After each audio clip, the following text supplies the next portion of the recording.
सनातन धर्माची भूमी आहे। या ठिकाणी देवधर्म या संत महापुरुष यांनी हे वसले हे भारतभूमी आहे आणि महाराष्ट्र हे छत्रपती शिवाजी महाराज यांच्या नावाने ओळखलं जातं आणि संपूर्ण महाराष्ट्रामध्ये आणि देशभर हिंदुत्वाचं राज्य स्थापन करण्यासाठी छत्रपती शिवाजी महाराजांनी पुढाकार घेतला होता। त्याच्यामध्ये मुघल, निजाम, औरंगजेब हे असतील मुस्लिम राज्य त्यांनी आपल्या देशावर 700 ते 800 वर्षावर राज्य केलेलं आहे। येथील हिंदू धर्माचे धर्मस्थळ पाडून आपल्याला हिंदू धर्माला नष्ट करण्याचा प्रयत्न केलेला आहे। त्याच्यामध्ये औरंगजेब हा क्रूरकर्मा याने संपूर्ण महाराष्ट्रभर आणि देशभरातील हिंदू धर्मावर अन्याय करून देवस्थळ पाडली आणि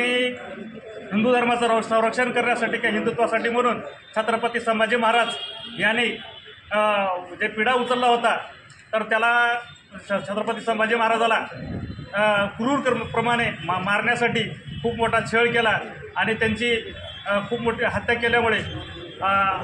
त्या अशा या औरंगजेबाचं या देशामध्ये अस्तित्व नसायला पाहिजे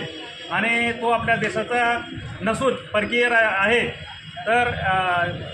छत्रपती संभाजीनगर या ठिकाणी त्याची कबर बांधण्यात आलेली आहे। तर आम्हाला सरकारला एवढंच म्हणायचं आहे की या देशामध्ये या देशाचा गद्दार किंवा दुश्मन असलेला औरंगजेब याला नष्ट करण्यासाठी त्याची कबर नष्ट करण्यासाठी शासनाने पुढाकार घेऊन ते कबर उघडून टाकावी आणि त्या ठिकाणी दुसरं शासकीय स्तराच्या माध्यमातून वेगळं काहीतरी उभं करावं एवढीच आज बजरंग दल, विश्व हिंदू परिषद संघ आणि सर्व हिंदुत्वाची संघटनेच्या वतीनं आमची प्रशासनाला मागणी आहे। आज आम्ही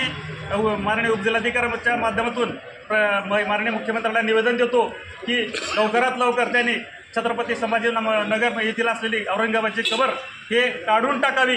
आणि जर लवकरात लवकर नाही झालं तर सर्व विश्व हिंदू परिषद, बजरंग दल संघ आणि सर्व हिंदुत्व संघटनेच्या वतीनं आम्ही या पुढील उग्र आंदोलन करून आम्ही वाटलं तर ते स्वतः कबर उघडून टाकण्याचा प्रयत्न करू एवढंच आम्हाला शासनाला सांगायचं आहे। जय